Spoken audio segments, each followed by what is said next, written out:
In a world where loyalty is fading, where promises are broken and faith is forgotten, there is one story so powerful it still shakes the soul. Before the birth of John the Baptist, before the ministry of Jesus, a woman named Elizabeth carried a hidden truth that no one talks about today. Her decades of silence, her shame of barrenness, her unwavering devotion. This was not weakness, it was the most dangerous kind of strength.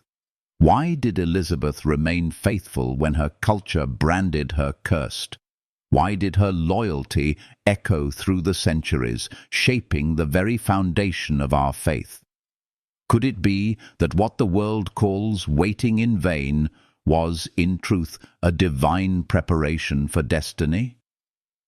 In this video, you will discover the shocking truth about Elizabeth's silent years, the miracle that transformed her life, the way she stood by Zechariah when he was struck mute, and the moment she defied tradition to honor God above all else. You will see why her story is not just history, it is a roadmap for every soul struggling with faith, marriage, jealousy, and obedience in today's world. So I ask you, where do you stand when silence stretches long, when blessings test your humility, when loyalty costs you everything? Comment your thoughts below, because this story is not just Elizabeth's, it is ours. And if her voice still whispers across the ages, let it call us higher, let it heal us deeper, and let it remind us that true loyalty is never wasted. Like, share, and subscribe. If you believe this lesson is meant for our generation, because the world may forget promises, but heaven never forgets faithfulness. The silent years. Loyalty in the shadows. Elizabeth lived under a cloud of silence for decades, a silence that carried with it the weight of disappointment, shame, and whispers from her community. In ancient Jewish culture, barrenness was not just personal pain, it was seen as a curse, a public wound that marked her as less than others. Yet, through all those years, she did not abandon her faith. She did not walk away from her marriage, and she did not allow bitterness to define her. She carried her sorrow like a cross, quietly, with dignity, waiting for the voice of heaven to break through the silence. This kind of endurance is almost unthinkable in today's world, where instant gratification rules everything. We live in a culture that demands quick results, fast food, overnight delivery, instant likes and shares. When things don't happen on our timetable, we often give up, switch paths, or declare that God has forgotten us. But Elizabeth teaches us something radical. Loyalty is not proven in moments of celebration. It is proven in the long nights of waiting when nothing seems to change. Imagine a woman in our time who longs for children, but faces year after year of disappointment. She feels the judgment of society, she hears the questions at family gatherings, and yet she continues to show up, to love her husband, to worship God, even when her prayers seem unanswered. That image captures the depth of Elizabeth's heart. She did not let unanswered prayers steal her faith. She did not let shame define her destiny.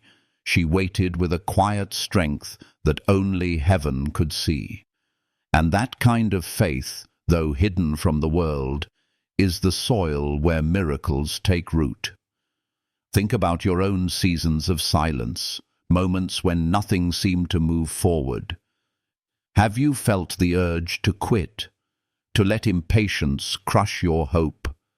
Share in the comments where you have faced your silent years, because in speaking it out, we discover that we are not alone. The lesson is clear. True loyalty is tested not in success, but in silence. Not in the noise of applause, but in the stillness of waiting. And when God breaks the silence, the blessing is far greater than the years of sorrow. This truth prepares us for what comes next, because Elizabeth's story does not end in silence. It bursts open with a miracle. The miracle, receiving God's promise with humility. When the angel of the Lord appeared to Zechariah in the temple and declared that his barren wife would conceive, the announcement struck the heavens like lightning. The impossible was about to become possible. And when Elizabeth's body, long considered lifeless in this way, began to carry life, the whole story shifted. Most people, after waiting decades for a dream, would shout their victory, boast about their endurance, and place themselves at the center of attention. But not Elizabeth. Her response was simple and pure. "The Lord has done this for me." She didn't lift herself up. She lifted God higher. She did not claim credit for faithfulness. She gave credit to divine mercy. How many of us today forget humility when the breakthrough comes? We pray desperately for healing, for financial provision, for open doors. But once the miracle arrives, we act as if we earned it, as if it was always owed to us. Elizabeth shows us a different path. Gratitude over pride, thanksgiving over boasting. Think of someone who finally achieves success after years of struggle, a business owner who sees their company flourish, or a student who finally earns the degree after countless setbacks. The temptation is always to say, "I did it." But the deeper truth is that blessing is never self-made. It is always God-given. Elizabeth teaches us to hold the miracle with open hands, to acknowledge that we are receivers, not creators, of the gift. This humility is not weakness. It is strength that keeps the heart aligned with heaven. In our own lives, humility after victory protects us from arrogance and prepares us for greater assignments. The world might expect us to boast, but heaven calls us to bow. The miracle in Elizabeth's womb was not just about her joy, it was about the plan of salvation. John the Baptist was to be the voice preparing the way for Jesus. Her humility allowed the story to stay focused on God's glory, not her own. And this is the hidden wisdom.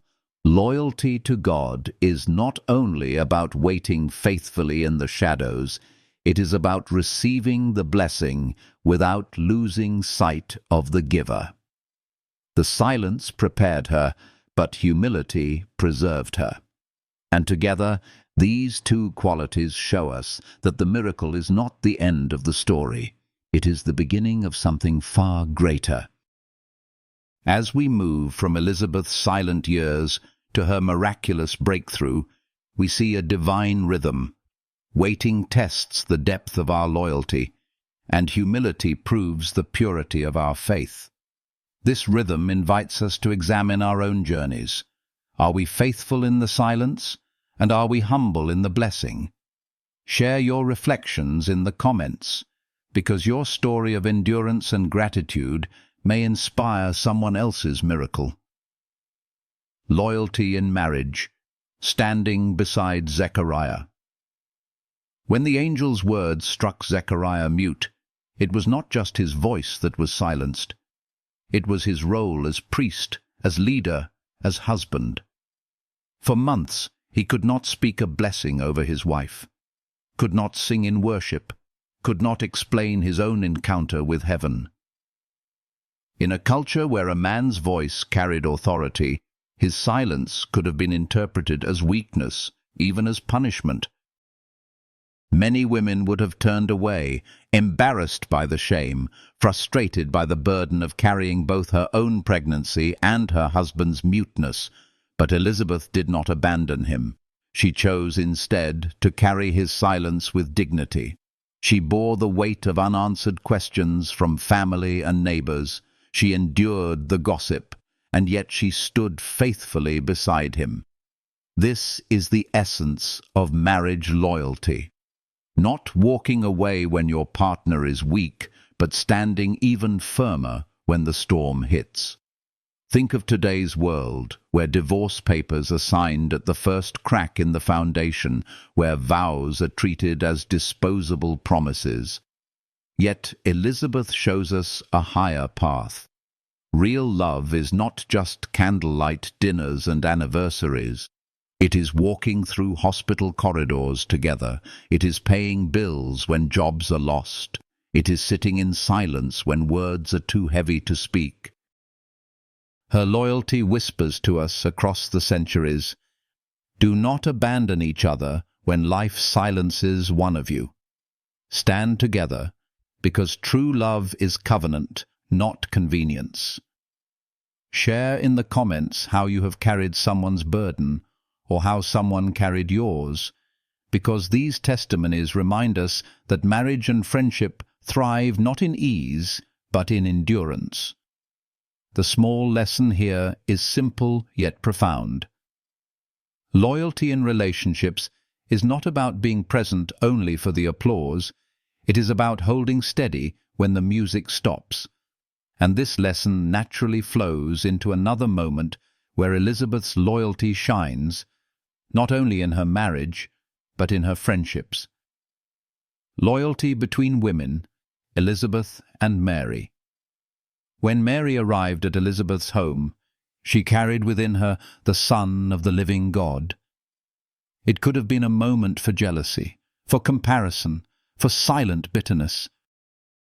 After all, Elizabeth had waited decades for her miracle, and here was a younger woman, her own relative, chosen to carry the Messiah himself. But instead of envy, Elizabeth erupted with blessing. She cried out, "Blessed are you among women, and blessed is the fruit of your womb." In that moment, she lifted Mary higher instead of competing for the spotlight. This is loyalty of a different kind, a loyalty among women that defies the spirit of rivalry. Today, social media fuels endless comparison. One friend gets married, another feels left behind. One sister prospers, another simmers in envy. Churches divide, friendships fracture, families split, not because of tragedy, but because of jealousy. Elizabeth's response shows us the healing alternative. Imagine if every time someone near us was blessed, instead of feeling diminished, we celebrated them as if their gain was also our gain. This is the healing power of loyalty. It multiplies joy instead of dividing it. Elizabeth reminds us that someone else's blessing is not your curse. Her words to Mary carried weight, not only because they honored her cousin, but because they confirmed heaven's plan. The lesson here touches every relationship we hold, whether between sisters, friends, colleagues, or fellow believers. Jealousy poisons the well, loyalty sweetens it. Where the world teaches rivalry, Elizabeth teaches celebration. Ask yourself honestly, have you ever felt diminished by another's success? Have you ever allowed envy to break what loyalty was meant to protect? Comment your reflections, because confessing these struggles is the first step to healing. The small but life-changing lesson is this: true loyalty lifts others up, even when it costs us the spotlight. And as we move forward, this lesson sets the stage for Elizabeth's most courageous moment yet, the moment when her loyalty to God outweighed her loyalty to culture itself. Naming John, loyalty to God above tradition. When the long-awaited child was born, family and neighbors gathered with joy, ready to celebrate in the usual way. Tradition demanded that the boy should bear his father's name, a mark of lineage and honor. They turned to Elizabeth and assumed the answer, "He will be called Zechariah." But Elizabeth, carrying the fire of obedience within her, declared with unwavering voice, "He shall be called John." In that moment, she shattered expectations. choosing God's command over cultural approval.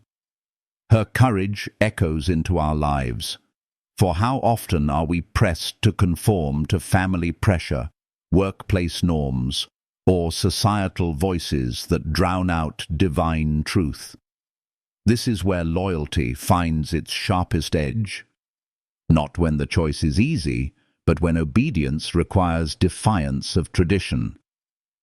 Picture a young believer today, standing in a workplace where dishonesty is the rule. Everyone expects silence, but they choose to speak the truth. Or imagine a family that clings to toxic customs, and one daughter dares to live differently because her heart belongs first to God. These are modern mirrors of Elizabeth's courage. The lesson is alive. Loyalty to God outweighs loyalty to culture, and obedience to divine instruction will always unlock greater blessing than pleasing people. Her decision preserved the destiny of John, the forerunner of Christ, showing us that names are not just labels, but callings. And as we wrestle with our own choices, when to stand, when to speak, when to obey, Elizabeth's defiance whispers, "Choose God, even if it costs you the crowd." Where we fail in loyalty today. Common missteps. Elizabeth's faithfulness throws into sharp relief the ways we stumble in loyalty. Too often, people confuse loyalty with blind obedience to men rather than faithful devotion to God. Others offer loyalty only in comfort, but abandon it when hardship strikes. Our culture promotes conditional ties, friendships built on benefits, marriages sustained only by convenience, faith that flourishes only when life is easy. Cancel culture celebrates abandonment, yet Elizabeth's story calls us to endurance. Think of the modern tendency to give up on churches at the first offense, to walk out of relationships instead of working through wounds, to let jealousy destroy families rather than fight for reconciliation. These are the fractures of false loyalty. Real loyalty is not silent complicity with sin, nor is it clinging to toxic patterns.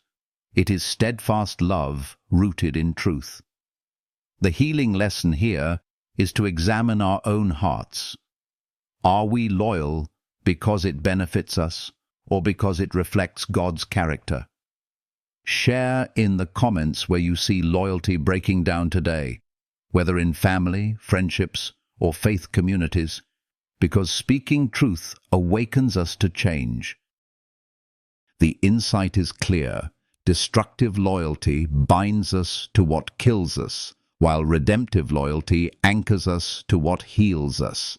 And this distinction matters because only true loyalty leaves a legacy that outlives us. The legacy of Elizabeth.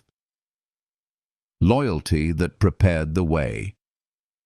From the shadows of silence to the defiance of tradition, Elizabeth's loyalty culminated in her greatest calling, raising John the Baptist. Her faithfulness shaped the voice that prepared the world for Jesus.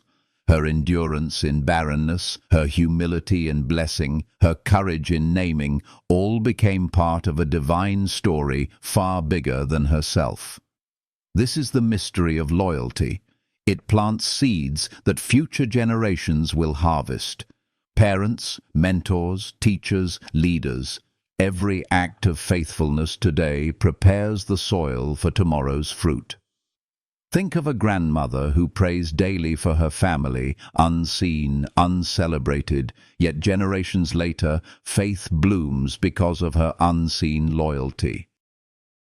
Or consider a teacher who quietly pours life into her students, never knowing which one will rise to change the world. Elizabeth's legacy reminds us that loyalty is never wasted. It is generational, eternal, woven into God's redemptive plan. Our choices today to remain faithful, to celebrate others, to obey God above all else, ripple into the future like waves that never die. The small but life-altering lesson is this: your loyalty may feel small in the moment, but heaven counts it as monumental. And just as Elizabeth's faithfulness became the foundation for John's mission, our own loyalty can prepare the way for blessings we may never see in our lifetime. This truth lifts us higher, calling us to live not just for ourselves, but for those who will walk after us. And with this vision, the story turns toward its final note: the call to walk in Elizabeth's footsteps, carrying her loyalty into our own generation. Elizabeth's story is not just ink on parchment. It is a fire that still burns through the centuries, a flame of loyalty that refuses to die. She waited in silence when the world mocked her. She rejoiced in humility when her womb finally carried life. She stood beside Zechariah when his voice was gone. She celebrated Mary instead of envying her. She chose obedience to God over the weight of tradition. And she raised John, who would prepare the way for Jesus. Every step of her journey whispers to us that faithfulness in the hidden places is never wasted. Imagine her life like a tapestry, threads of sorrow, threads of endurance, threads of courage, all woven into a design she could not see, yet heaven was watching every stitch. That same divine hand is weaving your story too, even in the seasons when you feel forgotten. And perhaps this is the lesson we need most in our restless age. What feels like delay is often preparation. What feels like silence is often the soil for miracles. Close your eyes and picture Elizabeth's long nights, tears soaking her pillow, neighbors whispering outside her door, prayers that seemed to rise into nothing. Yet years later, that same woman held her child and declared with trembling joy, "The Lord has done this for me." Can you feel the healing in those words? They carry the power to mend our own waiting hearts. Because the truth is, loyalty does not always roar like a lion. Sometimes it endures like a whisper, steady, unwavering, unseen by the crowd, but fully seen by God. And that unseen loyalty has the power to shape history. Think about your own life. Where have you been tempted to give up? Where have you wrestled with jealousy, with impatience, with fear that maybe God's promise was for everyone else but not for you? Elizabeth's life is a mirror for our own struggles. She shows us that the silent years do not define the ending, that humility protects the heart in victory, that supporting our loved ones in weakness is holy work, that celebrating others' blessings breaks the chains of envy, and that obedience to God outweighs every tradition, every pressure, every expectation. Her legacy is not just about John the Baptist. Her legacy is about you and me, about the countless lives shaped by one woman's choice to remain faithful when it mattered most. So the question is not simply what Elizabeth did, but what will we do? Will we be loyal in the silence? Will we remain humble when blessings come? Will we carry the weight of a partner's weakness with dignity? Will we celebrate others when the spotlight is not on us? Will we choose obedience when the crowd demands conformity? And will we remember that every act of loyalty, no matter how small, can prepare the way for future generations to encounter the living God? Share your heart in the comments. Where in your own life do you feel called to Elizabeth's kind of loyalty? These conversations matter because they awaken something holy in us all. And if this story has touched you, If you felt the warmth of her faith ignite something deep within your soul, I invite you to journey further with me. If you find light in these words when your days feel dark, if you sense healing in this message when your spirit feels heavy, then let's walk together. Show a little support, even in the smallest ways, because every gesture of encouragement is fuel that allows me to keep bringing these stories to life. Every like, every share, every subscription is more than a number. It is a spark that tells me these words are finding a home in your heart. This is not just another video. This is a call to live differently, to rise above impatience, to reject jealousy, to embrace humility, to cling to God's promises with unshakable faith. Elizabeth lived it in her day. Now it is our turn to live it in ours. As she was faithful then, may we be faithful now. And may our loyalty, like hers, echo into eternity,